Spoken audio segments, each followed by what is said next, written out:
cloud. Gonna have to talk to myself out loud.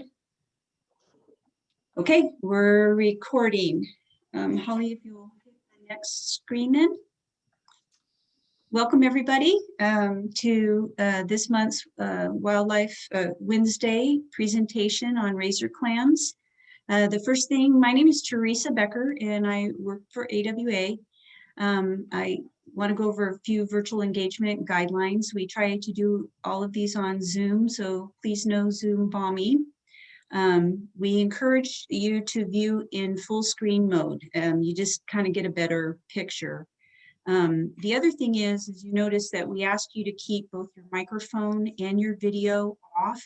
That just helps us to save bandwidth so that we're sure that whatever is going on in the presentation itself is seen by everybody. We ask you to ask questions anytime you want, but please type them into the chat box instead of using your microphone to ask a question. And I will go through all of the questions at the end of the presentation and give them to the presenters. Most important, enjoy and learn something new. Next. So for those of you who don't know who we are, we're the Alaska Wildlife Alliance. We're an Alaska-based nonprofit, and we have been in Alaska since 1978. We work through citizen mobilization, advocacy, and education. You see our website down here is www.akwildlife.org. You can donate or become a member for as little as $35 a year. Go ahead and go to the next slide. I'm going to go through some of this a little faster than I normally would because this presentation is long, and I think everybody that's coming on really wants the information. So again, I'm just going to point you to some of the things that you could see if you went out on our website, some of the kinds of things that we're looking at, that we work on through our 2020 annual report is out there, and that gives a really good broad overview of what we're working on. Recent presentations we've done have been on the wildlife of Bristol Bay and Wildlife Wednesdays in Wild Trust, as everybody probably knows, is about the McNeil Sanctuary. Next. Some of the things, again, you can watch online. One of the nice things about doing virtual presentations is that you can offer them back up to people, so you can go out and revisit some of it, or you can go back and look at some of the things that have been done in the past. And all of these are free to go out and look at. Some of the things that are coming up, we have beached bird survey training, which is one of our citizen scientist projects that we work with, coming up on February 20th from 4 to 7 p.m. A presentation on sea otters is coming up on March 10th at 7 p.m. And again, if you just go out to our website, you can find these and get the Zoom link. Two that are connected directly to Kenai Peninsula issues and this series of Wildlife Wednesday. In March, we have Tim Mullett that's coming in to talk about ecoacoustics theory and soundscape ecology in Alaska's wilderness. What that means essentially is what is happening. And he specifically works in the Kenai Fjords and the Kenai National Wildlife Refuge. And he does ecoacoustic. He's listening for human-made noise and trying to interpret what that is doing to wildlife in those areas. On April 21st, Todd Eskelin will talk to us about the hummingbird banding program on the Kenai Peninsula, which should be fascinating. I don't know how many people actually know that we have a hummingbird population here that overwinters on the Kenai Peninsula, and that they have a banding program for that. Next slide. Okay, now we're going to introduce our presenters. I'm so happy to have them here. The first on the left, and I'll use my little pointer. I guess you can't see my pointer, can you? I don't think they'll know who is who. Here I am pointing at things on my computer. So Mike Booz is the Lower Cook Inlet Area Management Biologist for the Division of Sport Fish within the Alaska Department of Fish and Game. He has worked for ADF&G and Homer for the last 15 years and has worked as a fisheries biologist and researcher for more than 20. Holly Dickson is the Assistant Area Management Biologist for Lower Cook Inlet Division of Sport Fish. She's a lifelong Homer, Alaska resident and has worked for ADF&G in Homer since 2011. As the Lower Cook Inlet area sport fish managers, Mike and Holly manage the fish and shellfish sport fisheries on the Lower Kenai Peninsula. They lead projects to monitor the stocks targeted in those fisheries, including Cook Inlet Razor clams, and are both avid sport anglers. Welcome, Mike and Holly, and I will turn this presentation over to you. Thanks, Teresa. That's a great introduction. For those of you that don't know us, I'd give you just a little bit more background on us here in the Homer office. As both managers and researchers, we have a pretty intimate knowledge of, the whole process. I think that's a really big distinction. That's a little bit different than other locations within Fish and Game. My timing showing up here in Homer, working for the department, is on a time scale that's really important with razor clams. I've been with this process and seeing the change kind of firsthand, both as a user and as a biologist. And this story that we're gonna unfold here tonight, it's a heartbreaker, really. And it's something that's near and dear to us, and we've invested a lot of time with, trying to really understand. And so a lot of the assessment work that you'll see here were started on scratch pieces of paper sitting at my desk, trying to, puzzle over how best to really think about how to do these assessments. Holly's time with starting with the department happened at a pretty critical time in our refining of our monitoring with razor clams as well. But we're not just razor clam researchers, we're highly involved with all the sport fisheries here. I think for those that are here on the Kenai Peninsula, over the last couple of decades, we've seen really large changes in productivity of all of our sport fish stocks. So shellfish is not an exception to that. And so anyways, let's get started. Just a quick outline for what we're going to talk about. But up first, Holly will walk us through a timeline of the events prior to the sport and personal use fishery closing here in East Cook Inlet. We'll kind of get into the data collection and the refinement that we've gotten to with the methods and the analyses within these data sets. And then we'll go over how we're using those data with our stock assessment approach and developing productivity indices. And then we'll spend a little bit of time talking about what we're going to continue to do for future monitoring and when and how a fishery might look when the stock rebuilds to a point that it can support some harvest. And if I don't talk too long, we'll have enough time left over for questions in the end. Okay, Holly. Okay, so I'm going to get us started here back in the 1950s. Prior to the late 1950s, there was limited highway access to the Kenai Peninsula from Anchorage. So it was really around that time that more than just local Kenai Peninsula residents started participating in this fishery. You can see the main access points to the East Cook Inlet fishery there on the right, with the two major ones being Ninilchik and Clam Gulch. So more people started coming to the peninsula. The fishery grew through the 1970s and continued to grow through the mid-1990s, which you can see on this figure here. So the peak harvest and effort in this fishery really reached its peak in the early 90s. You can see that in this figure with the yellow dashed line with the effort, and the green solid line with the harvest there.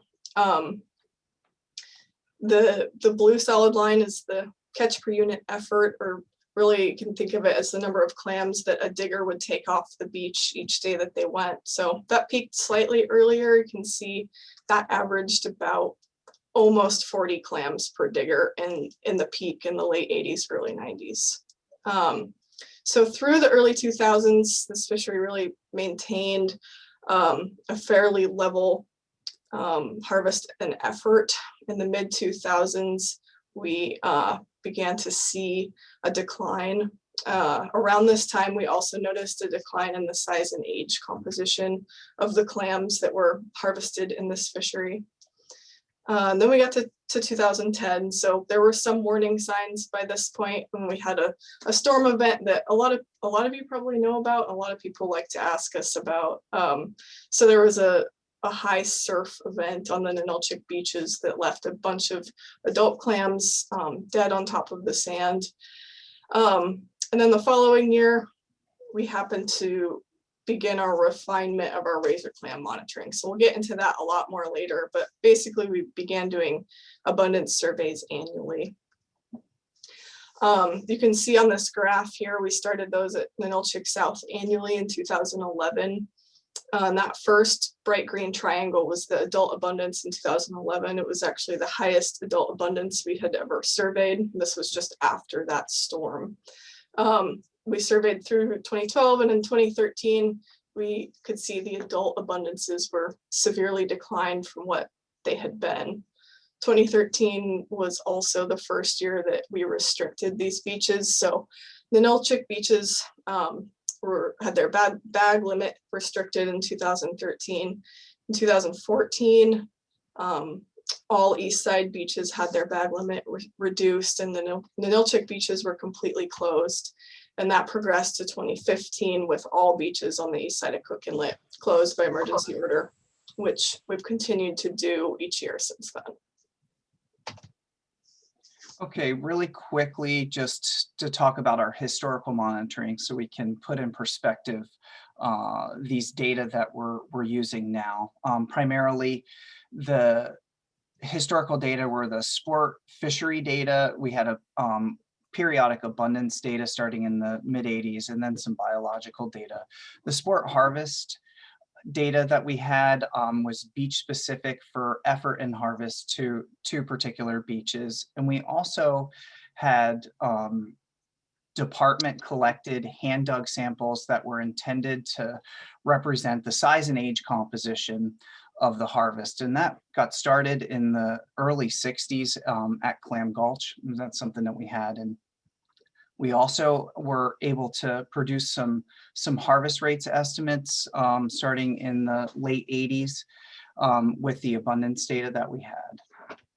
Okay, and then so these abundance surveys that we started collecting kind of became apparent that we needed to have a little bit more information to better understand the harvest and increased effort and shifts between harvest or effort from Clam Gulch to Ninilchik beaches. And so there were periodic abundance surveys started in the late 80s.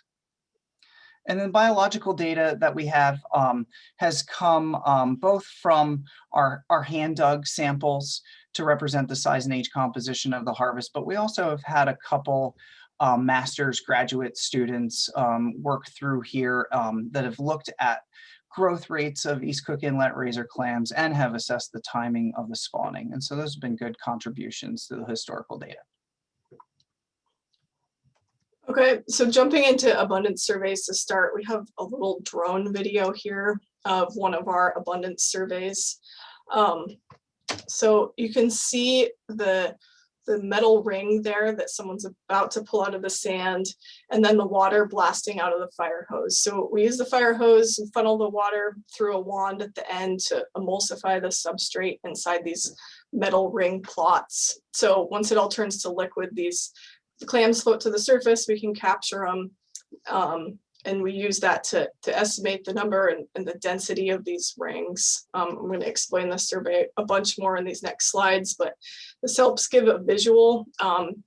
You can see, we're about partway out the beach here. We move out in a methodical fashion on our study design, and we've got the boat out just beyond the surf with a water pump that provides the water to keep the survey going.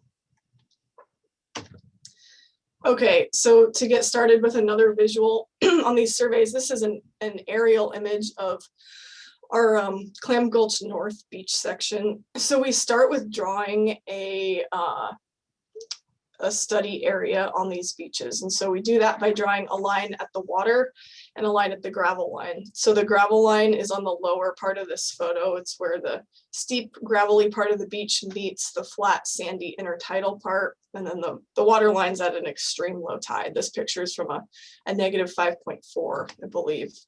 So we draw those lines and create a polygon that we call our study area. So then we need to divide our study area into smaller areas to estimate the abundance and density within. So we draw 50-foot beach strips or stratum starting at the gravel line and progress out towards the water line. Depending on the size of the beach, we can get out to stratum 32. And so then we go to these study areas and we conduct a survey. So each of these lines of green dots is a transect line, and that's one survey on one day. So we start at the gravel line, we get out as far as the water recedes on the tide that day, and we try to sample in each stratum as we go. So I'm going to blow up this picture here so you can see it with stratum 1 in the lower right corner and progressing out. So you can see within each stratum, we have a handful of plots. We try to sample at least 3 plots in each stratum, but you can see some of them are completely skipped, and that's due to the tide moving too fast for us to keep up with on the way out, or covering these up on our way back in as we move back and forth on the beach. So yeah, within each stratum, we're trying to sample 3 to 7 plots to detect a clam. And here's a picture of what sampling one of the plots looks like. So you can see the metal ring there with the fire hose and the wand stuck in it. So emulsifying the sand. We've got someone in there reaching for a clam that they probably saw floating on the surface. You can see the GPS circled there in blue. So we mark our survey location as we go. After we fully emulsify the substrate in a ring, we drag the ring, through the hole we've just created that helps grab more of the clams that will be floating on the surface. And then we measure and age every clam that we capture as we move along on the survey.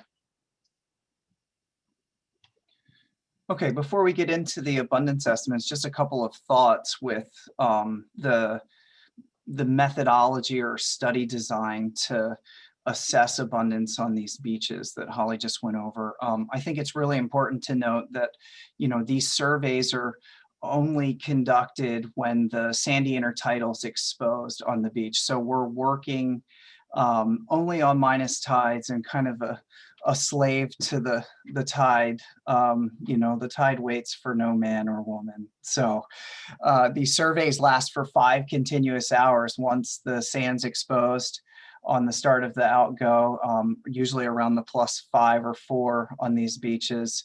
We're chasing water the whole time and continuing to sample. And so the sampling design that Holly illustrated, it's really important to realize that we're trying to use a limited amount of sampling to estimate the abundance to a larger area. So anyways, thanks. Okay, so to actually accomplish that, we do our survey, we come back, we have this data. And so to estimate the number of clams in a section of this beach, we want to calculate the average density of the clams in each stratum or each 50-foot wide beach strip. So to calculate that average density, we start with taking the total number of clams we captured in the survey, divide it by the total number of plots within each stratum on a particular transect. So illustrate that to help it make a bit more sense. So here's a particular survey or transect, and we're going to look at stratum 8 as an example. So you can see that we sampled 3 plots there. And so let's just say we captured 12 clams. So 12 clams over 3 plots gives us 4 clams per plot. That's our sampling density, but we really want to know how many are there in the area. So to expand it to square meters, each plot is half a square meter. So the math's pretty simple. Multiply it by 2. And, in that stratum 8 on that transect, that gives us a density of 8 clams per square meter. So then we're going to zoom out to look at the beach as a whole. So let's say We just did 3 transects for this beach, and I have the one stratum there that we're working on right now highlighted. So we start with the one at the top. We just calculated that together. We got 8 clams per square meter. At the middle one, we'll say we got a half clam per square meter. And at the last one, 2 clams per square meter. So now we just need to average those densities for that strata and add them together and get 10.5 clams per square meter. And since we sampled that strata 3 times, we'll just divide it by 3. And that'll give us an average density in that strata of 3.5 clams per square meter. So now we've got a density for one stratum on the beach. And we are going to multiply that by the area estimate of that strata. So this one in particular happens to be 19,900 square meters. So multiply that by 3.5 clams, and you get 69,900 clams in that stratum. So now we have to look at the whole beach again. We need to do that for every strata and then add it together. So in this table, this shows Ninilchik South in 2020, what we actually sampled. So the first column, we've got the strata, and then the density, the area in square meters. And so then the abundance estimate by stratum there is on the far right. So you sum that all together and get 331,000 adult razor clams on Ninilchik South in 2020.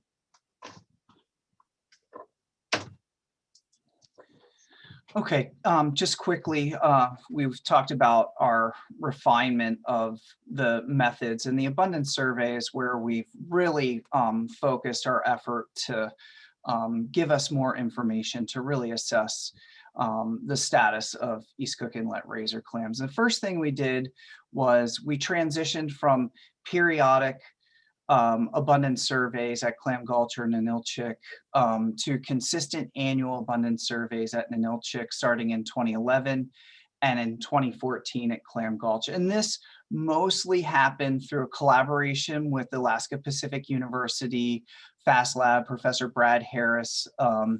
Each spring has brought down a small army of students and faculty to help support us in doing these abundance surveys. They're very labor intensive, and compared to the staffing that we had historically, it's night and day. So we have an army compared to a small crew before. A big part of the change with including APU is being able to conduct all the abundance surveys in a shorter period of time. And we've focused on doing those abundance surveys in the spring prior to when most of the harvest would occur if the fishery was open. And so that gives us really good abundance information leading up to a fishery. We also have more intensive sampling with this army of students. This intensive sampling on a given beach, say Ninilchik South, that's a mile long and a half mile wide. Historically, we had 3 transects on that beach. Now we're up to 6 transects on that beach. And so it just gives us, we're sampling more area more strategically, which has really given us better estimates than we've had before. We've also maximized our efficiency. This is just something we always do in science. We're always looking how to do things better, and this one will never end, but we've made a lot of improvements without getting into the details of the survey. And then given our experience and the amount of time that we're spending with razor clams, we've also progressed to be able to collect more biological data from every clam. Holly mentioned that we're measuring in aging, where historically we just measured the length of every clam. Now we're aging every clam on the beach as well. And then a big one just for the efficiency of the overall process, we've incorporated electronic data collection into the methods and automated the storage, which allows us to process the data faster in a way that we can finish the abundance survey and have an abundance estimate basically in the same day. And then something else that we've really worked on, and we won't go into it too much here tonight. I wish we had a little bit more time, but we've spent a lot of time refining the area estimates and assessing razor clam habitat. And it's something that we want to get into more for our next level of monitoring with this, but I'll let Holly tell you a little bit about our habitat assessment stuff. Okay, just quickly here, this is an aerial image of our Ninilchik South Beach. And so we've used this aerial imagery to assess the habitat. Of course, we see it on the beach while we're doing the abundance surveys, but then we can come back and map out habitat that we know can't contain razor clams. So like zoom in a little closer here, and it's really obvious that those rocks in the top left corner don't have any razor clams in them. Maybe less obvious, but definitely easy to see when you're out on the beach. In the lower right corner is an exposed coal seam. So there's not actually any sand there, and a razor clam can't thrive there at all. So we put this in ArcGIS and we draw out the bad habitat. And then we overlay it onto our study area. So you can see, the beach strips there underneath. The pink is the bad habitat where we've determined that a razor clam can't live. And so we subtract that bad habitat from our area estimates of each stratum so that we're not expanding our density or our abundance to an area that can't actually contain a razor clam. Okay, the other primary data set besides the sport fishery data is the age and length composition from hand dug samples that we've been collecting for a long time. And we've done a little bit of refinement to this process, but not as much as the abundance surveys. But just really quickly, one important thing to understand with our age and length composition data, so there's a collection in the field to mimic the harvest.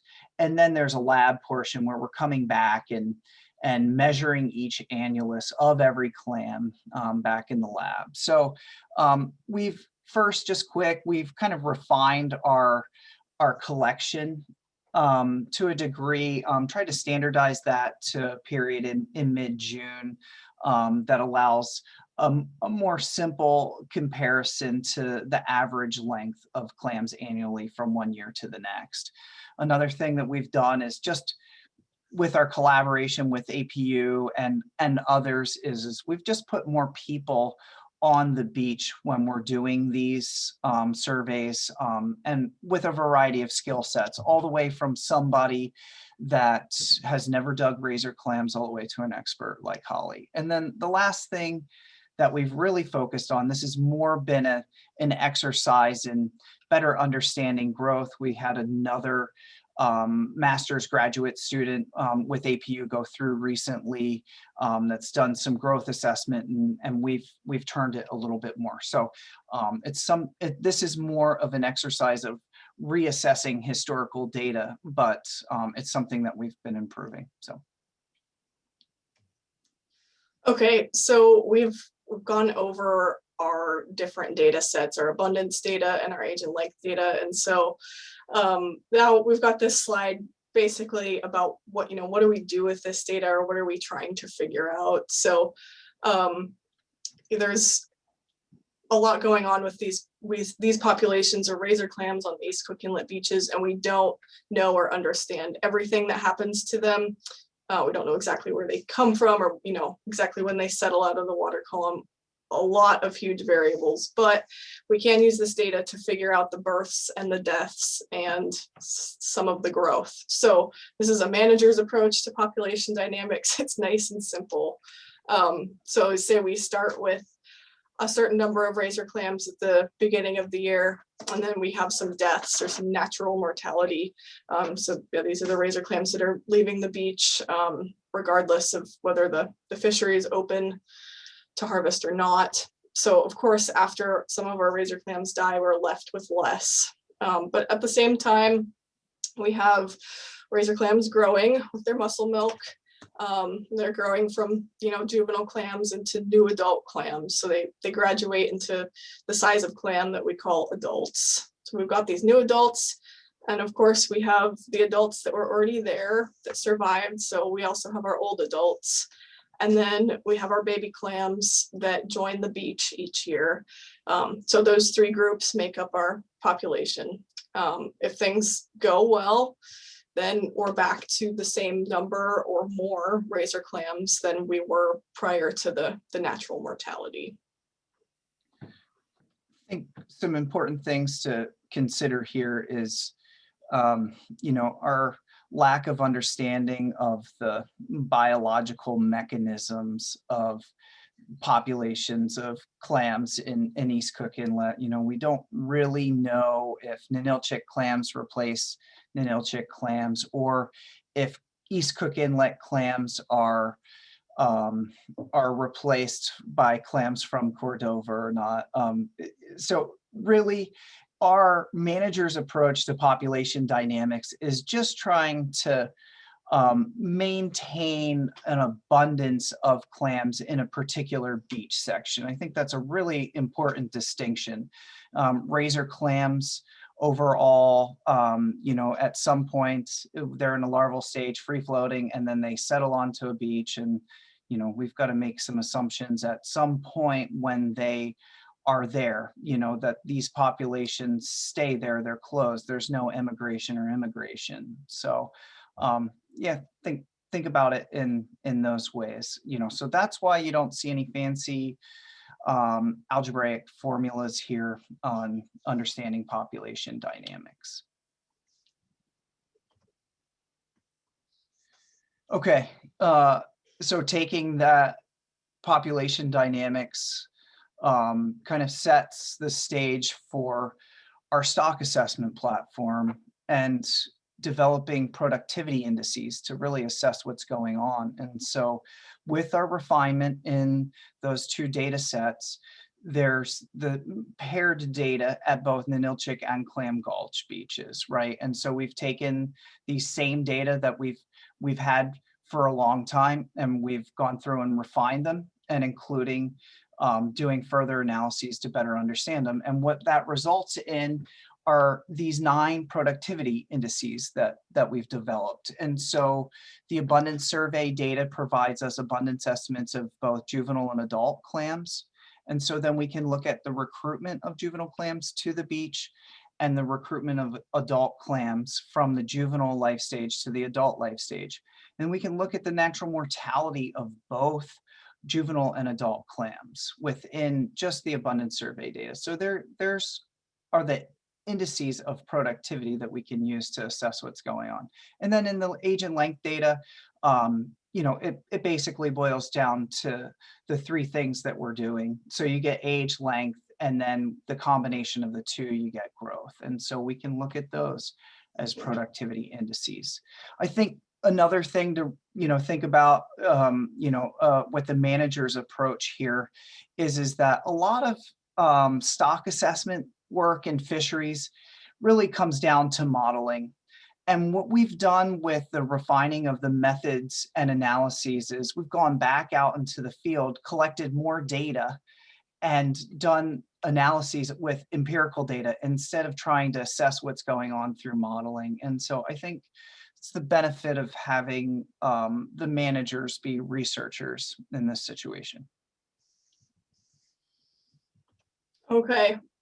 So we're going to move on to some of the results finally. I'm going to go over our recent abundance estimates. So I'm going to go over our 3 main beaches, starting with Ninilchik South here, both juvenile and adult abundances. So the figure on the right is just representing the table on the left. And starting with the juvenile abundances, we're going to look at the averages here. And the historical fishery average, or the 1989 to 2012, average abundance for juvenile razor clams at Ninilchik South was about 250,000 juvenile razor clams on this beach each year. Since the fishery has closed, that has bumped up to almost 900,000 juvenile razor clams on this beach annually. And looking at the adults, prior to the fishery closure in the historical fishery period, about 475,000 adult razor clams on the Ninilchik South each year. Since 2015, that has remained much lower at about 180,000. So over with the next two beaches, you're gonna see the same trend where the juvenile razor clams have increased since 2015 and the adult abundances have remained very depressed. The Nilchik North, the juveniles are about 1.1 million historically. They've increased slightly to about 1.4 million. The adults were historically at almost 2 million clams annually, and they've decreased to about 700,000 each year since 2015. And then our last beach that we've consistently done abundance surveys on is Clam Gulch North. So in the historical fishery, there are about 1.4 million juveniles every year. Since then, we've gone way up to almost 6 million juveniles annually on Clam Gulch North. You can see in the table right above it, we had the largest juvenile abundance estimate ever in 2019. There was almost 13 million juvenile razor clams on that beach that year. And then the adults were just over 2 million, and they've remained very low despite the large juvenile abundances and are hovering just under about 300,000 razor clams.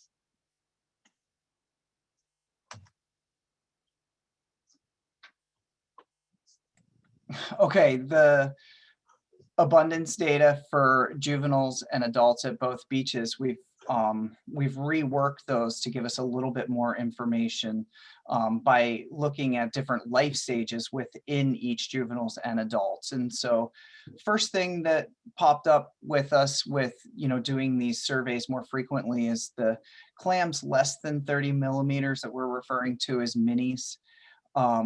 Are really hard to assess, and we're not really sure if we are fully detecting all of those on the beach or if they're fully recruited to the beach by that size. And so we've seen very inconsistent numbers going from one year to the next with these little ones. And so the juvenile estimates that Holly just showed you are not including those anymore. And so our juvenile size clam is actually from 30 to just under 80 millimeters, the adult size clam.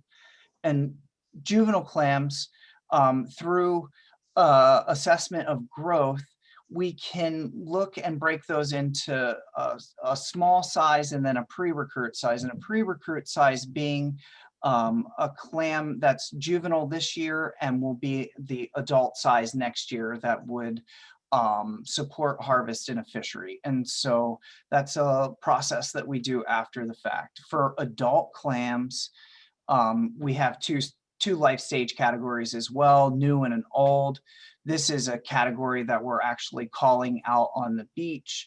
In the aging process, we're going back to last year's annulus to see if they were a juvenile or adult clam in the previous year. And so if it was a juvenile clam, then it's a new adult this year. So these abundances you can see here, they're just tweaked to show you how we're using them, but they're ultimately going to help us better assess recruitment and natural mortality. Okay, so like Mike mentioned, we use these life stages and we also use the age composition of these clams to estimate the natural mortality of juveniles and adults separately. So we'll start with looking at the natural mortality rates of juvenile razor clams recently. So one of the first things to notice here, the juvenile natural mortality rates at Clam Gulch North tend to be less than they are at Nilchik South in general and within the same year. The Nilchik South natural mortality for juveniles is highly variable, ranging from 20% of them dying in a year to 75%. And then the other thing is that it can be really different between these beaches within the same year. So for example, the most recent winter, 71% of the juveniles died at Nilchik South and only 21% of them died at Clam Gulch North. Moving on to look at the adult data, the Nilchik South natural mortality for adults is also highly variable. And then The other thing to see here, I mean, it's in general, it's fairly high for both beaches in all of these years, with the exception of 2017 and 18. But the most recent 2 winters were extremely high. So in both years at both beaches, 70% died at Ninilchik South, and 88% died at Clam Gulch North. Here's a couple of figures just to look at it in a different way. So Ninilchik South is on the left, Clam Gulch on the right, and the dark bars are the adults and the light purple bars are the juveniles. You can see the dark purple bars are the adults at Clam Gulch North are typically pretty bad or high rates of natural mortality, while the juvenile clams on that beach tend to fare pretty well. It's more variable at Ninilchik South, but alternating between the adults or juveniles faring better. The averages from 2015 till now are at the bottom there, so you can see the juvenile natural mortality at Ninilchik is about twice what it is over at Clam Gulch North. The other thing to point out, again, just as we had 1 or 2 years at these beaches with relatively low rates of natural mortality, but otherwise, since 2011, we've been experiencing consistently high rates of it. A couple of thoughts on natural mortality. And if you're paying attention, I'm sure these questions are popping into your head. But first would be the most common question that we get here is, what's causing this really high rate of natural mortality? And it's something that we want to spend more time working on and collaborating with other scientists to try to get a better handle on what's actually causing it. We obviously feel like these are environmentally driven conditions, particularly given that the fishery is closed. And so I think the 2 major things that we've noticed that have likely changed over time for East Cook Inlet razor clams is, one is just the habitat stability that we're seeing on the beach. These razor clams live in highly exposed sandy intertidal locations that are exposed to big wind surf or seas that are able to dislodge them from the substrate, like we saw that storm event in 2010. It's likely that stuff like that is occurring more frequently, and then we just don't see it.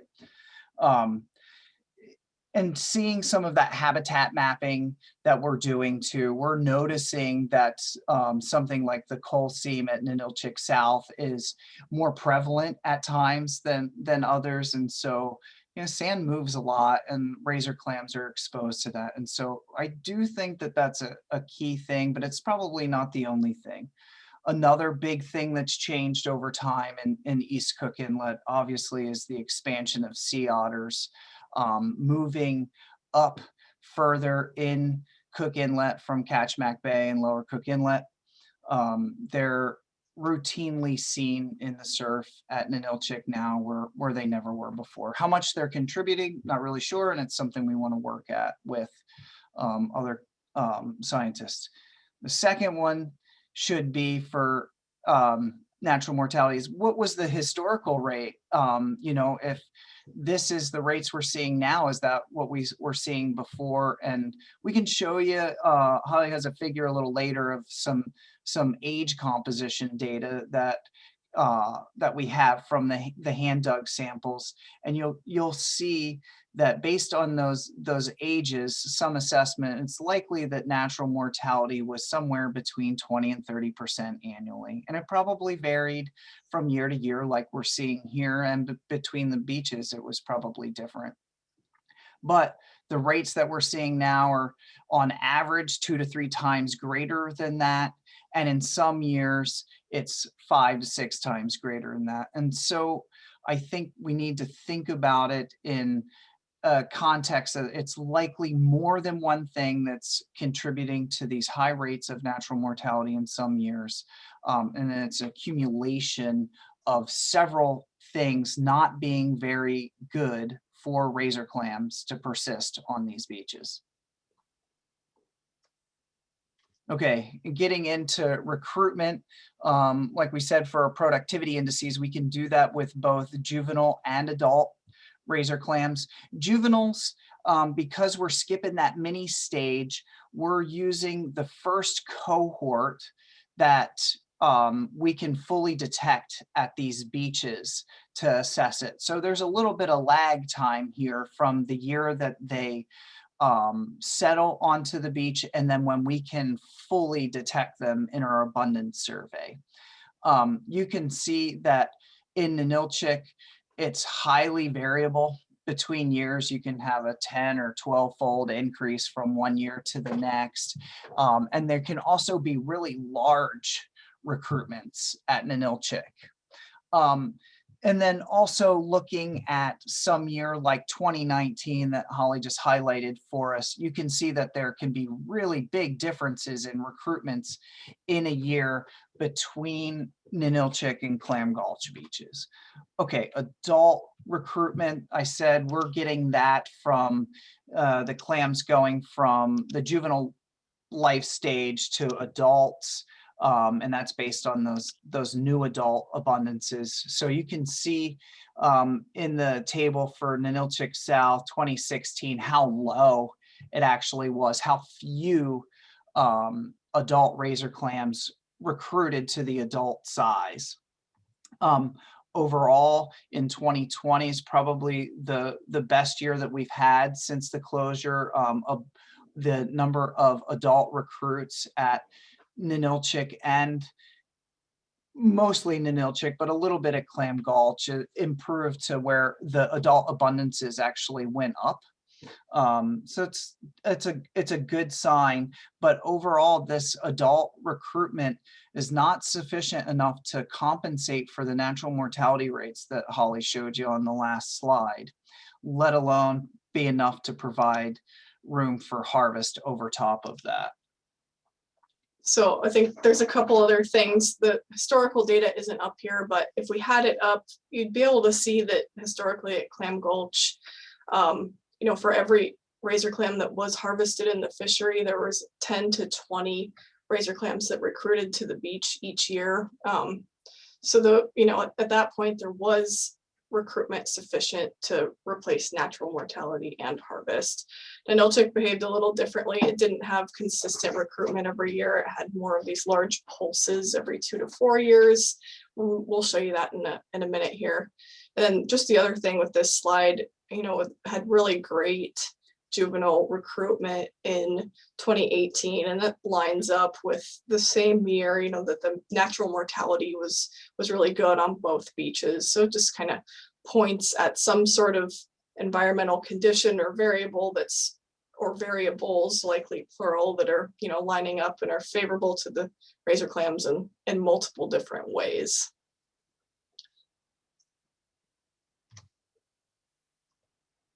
Okay, so real quick, one of our last productivity indices or ways that we, you know, kind of look at the health of these razor clam stocks is the length composition of them and their age composition. So this table shows the average length of the razor clams in different year brackets there for the two beaches. If we had this up to show it annually, it'd show the average length really stayed pretty consistent until 2005, and then in 2005 it suddenly dropped off and declined. Since then it's continued to decline. Even since the fishery closed in 2015, it's declined further since then. So, you know, now this most recent 5-year period, the average length of these clams, if you go and hand dig them, or in our hand dug samples, are 83 and 73 millimeters. So, you know, that at Clam Gulch is actually, the average size is under what we would say is an adult clam or a harvestable size clam. For reference, 80 millimeters is about 3 inches, and the historical size, average size of about 120 millimeters would have been about 5 inches. Okay, and this next figure here shows the age composition of razor clams on the Ninilchik beach. So we've got the year on the x-axis and the age of the clams on the y. So you want to look at it at each column to see what the age composition of the clams were in that particular year. The larger the circle means the more prevalent that age class was. So here we can see that in 1991, the most prevalent age class at Ninilchik were 3-year-olds. You go to the next year, 1992, you see the large bubble move up one age there. So the following year, it was, the most prevalent age were 4-year-olds. So that's what I was talking about when I said there was large recruitments of clams at Ninilchik every 2 to 4 years. You can see those cohorts moving through this consistently. And they're really carrying the fishery over that time. The other thing to notice with this figure is the maximum age of the clams right up until 2005. So even through 2005, we had clams that were greater than 10 years old. You can see some up there at 13, 14, or 15 years old. And then since then, those clams have completely disappeared. So we're getting, a maximum age of 7, or in some years 8-year-old clams, but there's very few of them. Mike was talking about this a bit, but if we can kind of tell what our historical natural mortality rates were by looking at this. So, we look at a group of clams and a certain number, and they're experiencing natural mortality rates now of 50 to 75%, and they don't get any older than 7 years old because they die before they get to that age. When you look back and take the same number of clams and they were reaching maximum ages of 13, 14, or 15 years old, you have to assume their natural mortality rate was more like 20 or 30% at the most. I think some important things to think about with this data, it's not as rigorous as the abundance data that we have, but our abundance survey are on really small beach portions of the overall East Cook Inlet beach. Size and age compositions are collected from 10 different beaches across all of East Cook Inlet. And this same pattern that you see at Ninilchik beaches has happened at all of the beaches, which helps us understand that this decline or changes or shifts in age composition happened regardless of harvest rate. So we've shown you the one from the Ninilchik beaches where they were likely harvested at the highest rate, but the beaches in between Ninilchik and Clam Gulch that were lightly harvested, where diggers rarely went, this same pattern emerges. And so this data has been really good at helping us understand the impact or potential impact of harvest over time. It's something we'll continue to do even with the fishery closed, because it gives us just, a couple more productivity indices. Okay, and so when you take age and length and put them together, you can look at the growth of razor clams. And we've spent a lot of time, and a lot of managers and researchers have tried to really get a handle on growth for razor clams in East Cook Inlet. What we've done recently is shift from size at age data to producing annual growth increments by age. And what we find is that annual growth is pretty variable from year to year. And really interestingly, in the most recent years, particularly 17 and 18, we see that there's a historical low average growth at both Ninilchik and Clam Gulch, unprecedented poor growth. The growth of 2-year-olds in 17 and 18 were closer to the average growth of the 2 to 3. So these shifts in smaller sizes has an impact on clams. This figure shows that pretty well, that the impact Mike's talking about. So this figure shows the percent of 3-year-old clams at Ninilchik and 4-year-old clams at Clam Gulch that reached adult size at that age. So you can see over time it was variable, but in general, most clams reached adult size at age 3 or 4 on their respective beaches. Of course, you see the exception with a couple years of extremely poor growth in the early 2000s. And then you see that that's happened again with the cohorts since 2011. We've declined from an average of 70% of the clams making it to the adult size at that age to 0% making it.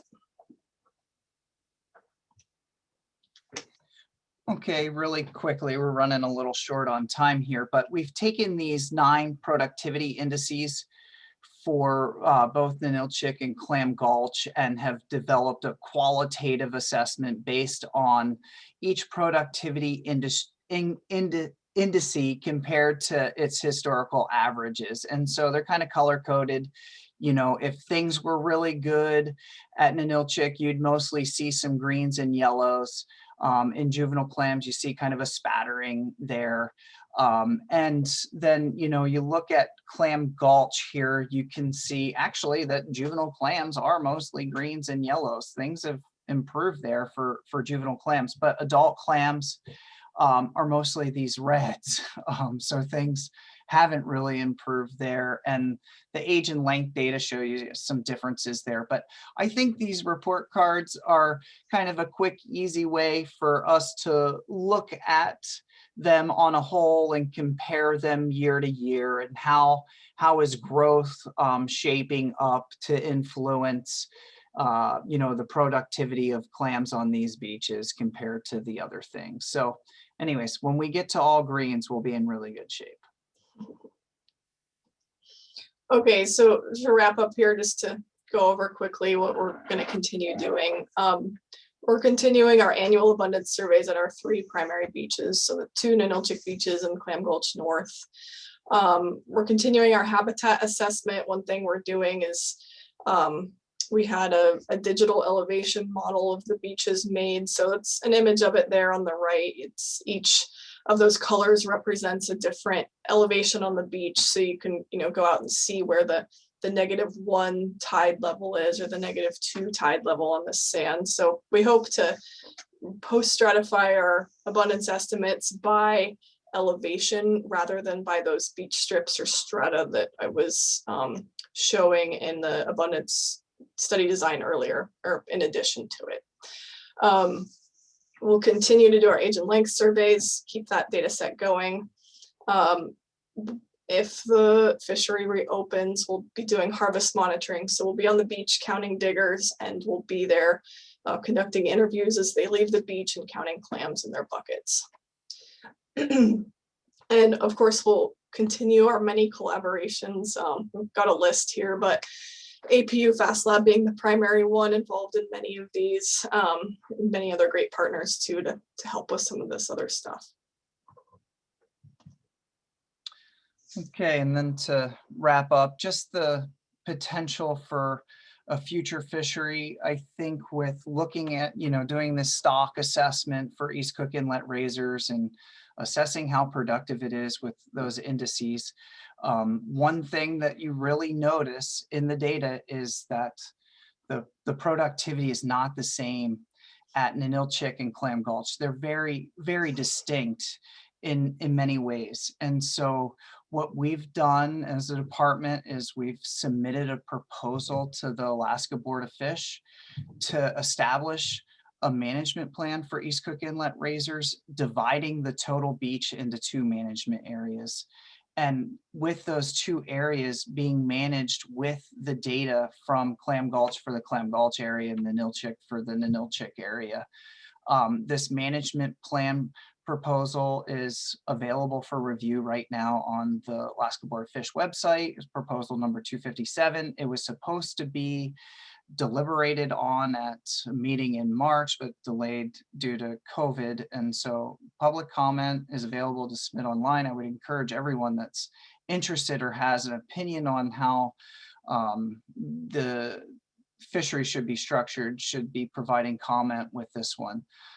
The management plan proposal, as we have it drafted, if it was adopted, establishes abundance thresholds for both a limited harvest opportunity as the stock continues to rebuild, and abundance thresholds for the historical fishery. It also uses those productivity indices that we walked you through for triggers within these fisheries. It also establishes harvest rates for the limited fishery and for the historical fishery. And we took a shot at the length of a season and a bag limit for the more limited fishery.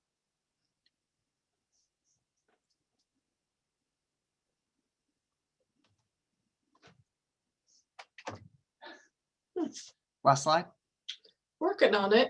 Okay. That's There we pretty go. much it, everyone.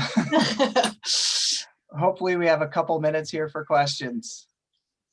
Hi, yes, well, you know what, and I'm happy to keep going if you want, and to keep people on, we can keep asking questions, but so I'll just talk about some of them. I think you've answered some of these. The first question from an Elizabeth was, what is the average age of a razor clam? I think you answered that, and it seems to be dropping, right? Yeah, I think overall, I mean, historically, the average age was probably 7 or 8 years old when the stock was really productive. Right now, it's probably 4 or 5 years old. Yeah. Well, and then I had 3 comments / questions on this concept, and the idea was, Mike asked, any idea what the sampling related or caused mortality might be? So I'll leave it at that because some other people commented back, but we'd like to hear from you. Yeah, that's a great question. I'm sorry that we didn't say along the way. One little detail, I try to cram so much information into a very short amount of time, but the sampling with the water pump, you know, to emulsify the substrate is very passive. Almost all of the clams survive. If we bump into them with the wand, sometimes there's breakage and loss, but after we're done measuring and aging the clams, they go back into the plot, and most of them rebury themselves and are gone in very short order. And that doesn't harm them in any way, you don't think? No, I mean, that's one thing with razor clams. I mean, I think they're kind of used to being able to, you know, kind of be evicted from their home and get back to it as fast as they can. To watch a razor clam rebury itself, it's a pretty quick process. You know, for a shellfish, they can move. And then if, so it said, Diane says, is if time allows, could you talk about the number of clam diggers and how that has increased over the years as well? Certainly I've seen many more people harvesting prior to I think this is prior to the closure, prior to the natural disaster, and can't help but think over harvesting is a problem. Yeah, Holly, if you could go back to the introductory slide for the fishery. Yeah, let's take a second, but I'm on my way. As you do that, I mean, I think the size and age composition slide, you know, with those large bubbles, I think I talked about how, you know, we have assessed the potential impact of the fishery historically within that size and age composition data, right? That we saw this shift in age and size on all beaches, regardless of harvest level. So that's important. Holly also mentioned historically in the years that we had the periodic abundance survey or estimates for the Clam Gulch beaches, that the harvest in those years, as we compared it to the recruitment that we got 10 to 20 new clams at Clam Gulch every year for every clam that was harvested. And so it's very unlikely that harvest had any influence on razor clams at Clam Gulch. Ninilchik is a little bit different, and it's based on that the recruitment thing, that it was more pulsy. We got really large recruitments every 2 to 4 years. And so when you look at that, you had cohorts carrying the fishery over the years that you didn't get any recruitment. But overall, that harvest was very sustainable. We continued to get new clams all the time. You know, the fishery, as it declined, I think what you're seeing is a shift and change in productivity. The conditions became less and less favorable for Cook Inlet or East Cook Inlet razor clams to persist. And so just a recap here on when the fishery really peaked and what we have for effort data. You can see you know, that the fishery peaked for effort in the mid 90s. And razor clams persisted for a really long time, many generations after that, before we really started to see declines. I think, interestingly, when we saw the harvest and effort start to decline in the mid 2000s, I think that was a combination of an overall decline in sport fishing effort down here on the Kenai Peninsula, and that the size and age composition was starting to shift. You know, we were seeing fewer larger clams, and so I think people went less frequently. Okay, thank you. And Nicole asks, it looks like some of the partnerships reference microplastics and disease. Are these possible factors in the natural mortality? Thank you so much for asking that question. We'd love to have talked more about our collaborations. We just didn't have time. Yeah, I think those collaborations are a good starting point for trying to figure out these other sources of mortality. What we found is no, the large scale effects that you would see with these changes, those things are not really contributing to it, for a quick answer to it. And we've done those things, or those comparisons, from East to West Cook Inlet, where we feel razor clam productivity is still pretty darn good in the same place. And so large scale pollution's not a problem. Disease does not seem to be a problem. Yes, microplastics are prevalent, but way less so than in razor clams that you see on the Oregon and Washington coast, where razor clams are really prolific right now. So yeah, our partnerships are key to being able to get at the why, right? We are really focused on using our abundance surveys to look and see what's going on with the population, right? Our population dynamics. And so, but it provides an opportunity for others to be able to do some research and understand the why. We know here that that's the best use of our time, is to really focus on producing really good abundance surveys that give us really good estimates, so we can get at natural mortality and recruitment. With these being environmentally caused declines, we know that we're not going to be able to do anything about it.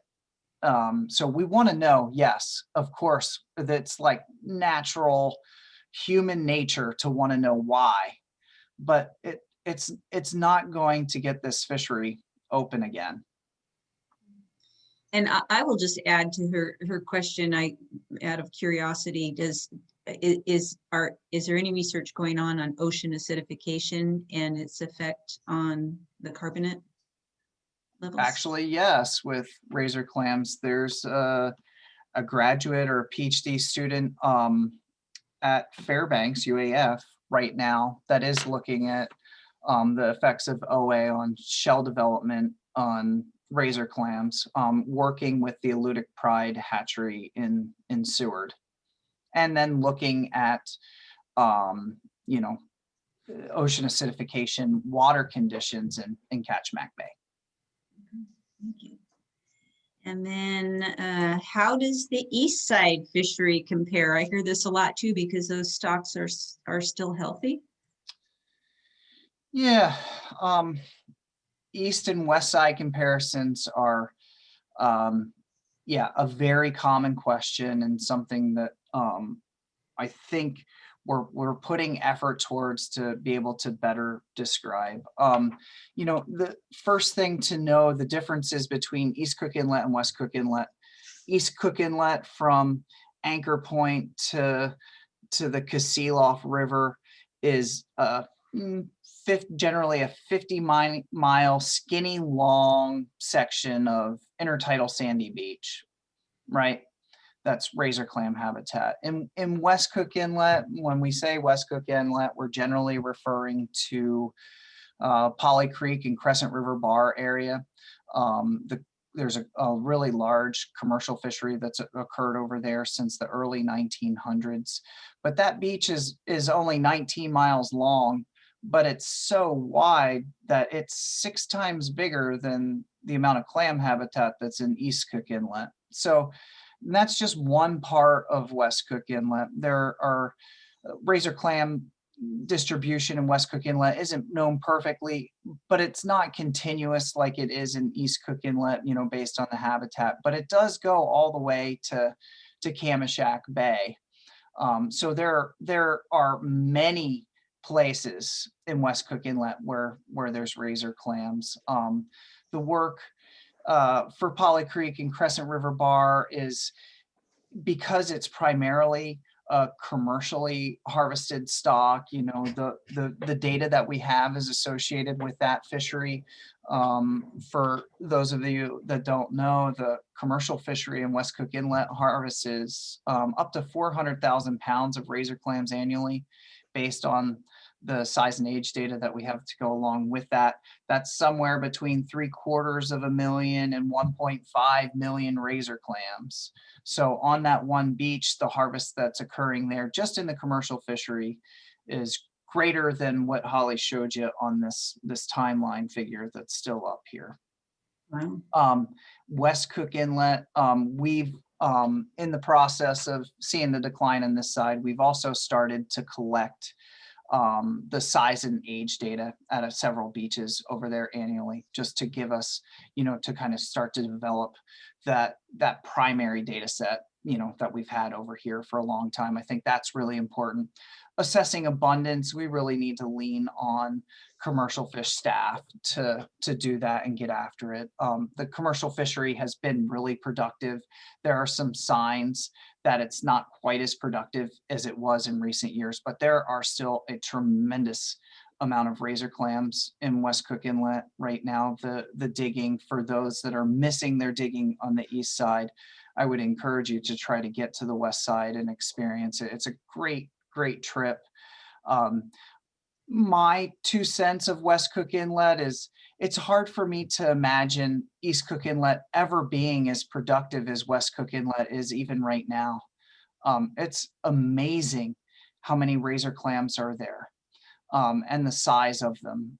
It's a really unique and totally different thing.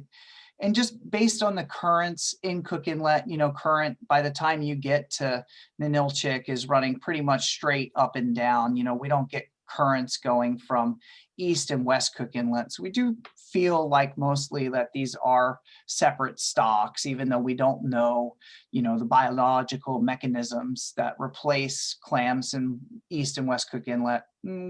These are pretty separated. Okay, I'm trying to filter through. I don't think we're going to be able to get to all of these questions. Time allows. Let me pick one or two. That was another east and west side question. Is there a way to check food sources for the clams? Is the water they filter for food less nutrient packed now than in the past? That goes to, is that something else that's being looked at? Great question, Marie. Yeah, for sure. You know, razor clams, not to discredit them as, you know, being really cool animals, but they're pretty basic feeders, right? They siphon water to get their food, and so they primarily are filter feeders of phytoplankton. And so I think these growth differences, we didn't get into all of that, and I'm going to be doing a presentation at the Katchmack Bay Science Conference on just the razor clam growth stuff. So if you're really interested in the growth stuff, I'd say try to catch that in March. But yeah, it's apparent that the primary productivity in 17 and 18 in East Cook Inlet was well below what it's been historically. I mean, there's just no two ways around it. Water temperatures were not that much different. And so, yeah, I think that, you know, the food source of clams is phytoplankton, and that's pretty variable in how it's been, and definitely different than the past. We've done a little bit of gut analyses looking at razor clams with an undergrad senior project at APU, and that was fascinating. Just, collected clams from all of our hand dug beaches in a couple of days, and how different the taxa composition and the amount were present in these razor clams at beaches. Even Ninilchik South to Ninilchik North were very, very different taxa compositions in the guts collected on the same day. So yeah, there's some really small scale things going on there that lead to, the overall growth or the potential of these clams to grow. So I would even go on a limb and say it probably even is different even within a beach for where they're located, if they're closer to the gravel line or out farther to the water line, though we don't really see it in the abundance survey data. I think it's a potential.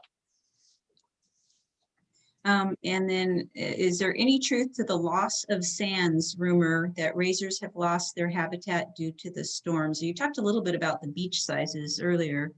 Yeah, I think I hit on that pretty good.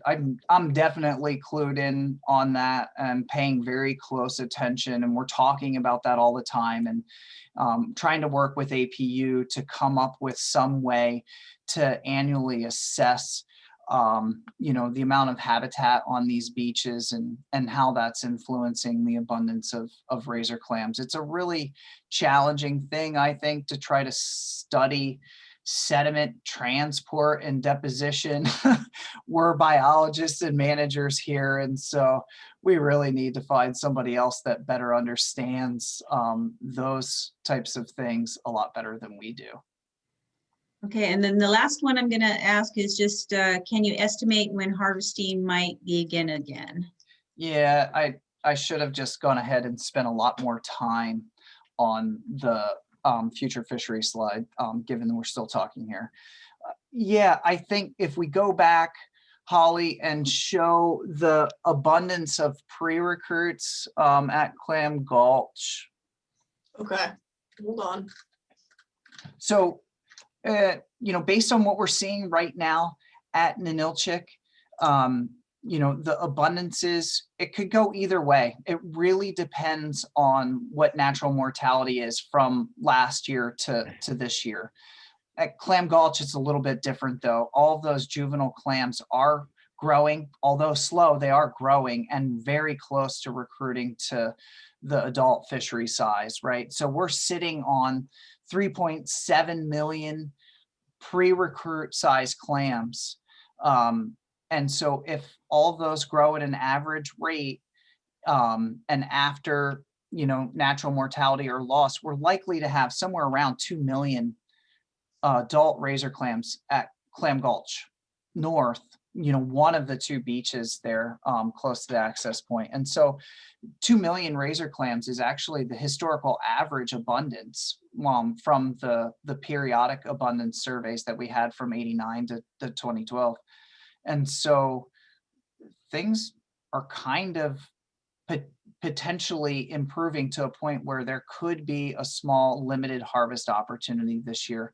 Obviously, we were really hoping to get that management plan proposal reviewed by the board, so we had some direction on how to structure a more small limited fishery, because the stock likely isn't to recover to a point where it looked historically, until that report card's green or a little bit of yellow and not reds. I think we've got a long ways to go.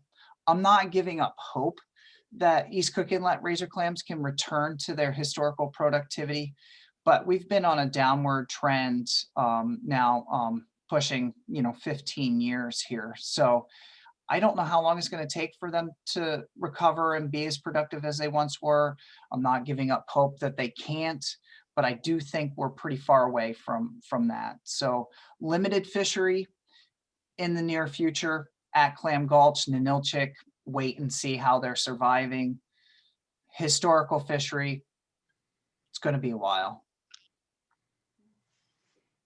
Thank you very much. If you could go to the thank you slide. Everybody that's still on, hold on for a second. I want to ask you to do a couple of things.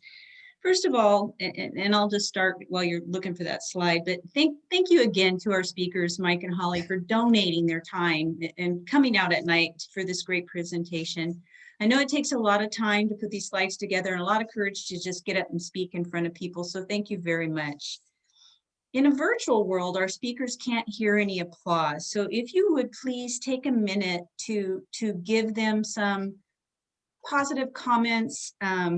They are going to get copies of everything in the chat. So even if we didn't get to your question, they will see what kinds of questions people were asking. And I think that can help them, help inform them for future presentations, that sort of thing. They'll get all of this information. And while you're doing that, I'd also like to take a minute to thank the ADWA members that are out there. They make these presentations possible. We're a very small local nonprofit that relies on membership donations to make our programs, especially these Wildlife Wednesdays, possible. We want to keep them free, open to the public, and we have to thank our AWA membership for having done that. If you're not an AWA member but would like to join, I'm going to put our website again in the chat, and then I'll put our address. If you have any interest at all, just please contact us. We're trying to form a chapter down here on the Kenai Peninsula because there is a lot of information we can provide, particularly through Wildlife Wednesdays. It's very specific to this peninsula. So thank you guys again, and thank you everybody for joining us. And again, you know, give them some feedback for all the hard work they've done tonight. This was a great presentation. Thank you. Yeah, thank you to Teresa for hosting. It's been great. Really appreciate AWA doing this for us. Yeah, thank you, Teresa. It was a lot of fun. Yeah, that was fun. That was very, very informative presentation. That was absolutely amazing. Jam-packed. You were right when you told me earlier that there was just a ton of information. Thanks for attending, everybody.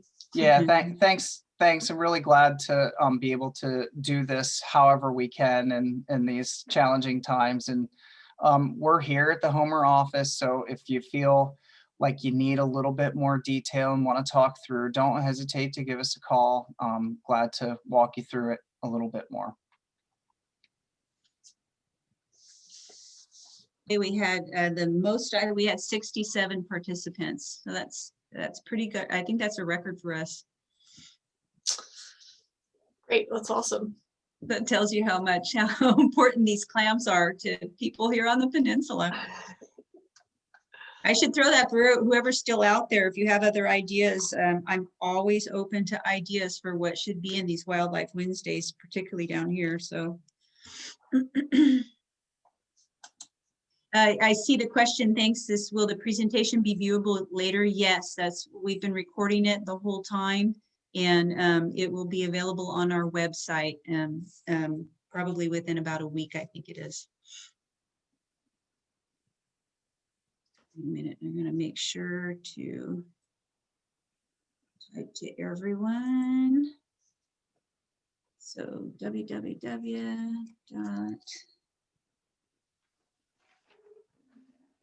Here.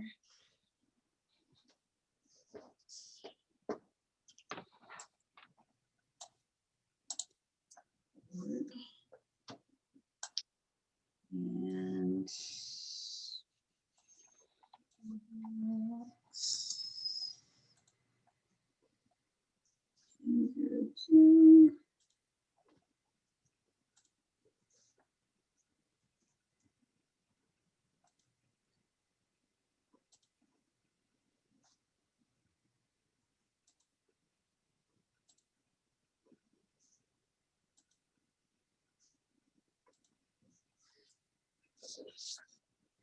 Awesome. Well, it looks like most people have left.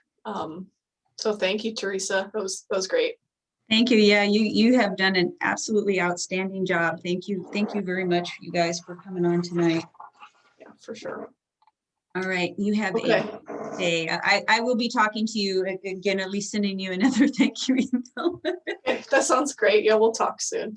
Thanks, and I'll get these chats to you too. Okay. Great, thanks. Sounds good. All right, Okay, bye we'll everybody. see you. Have a good Thank night. you. Bye.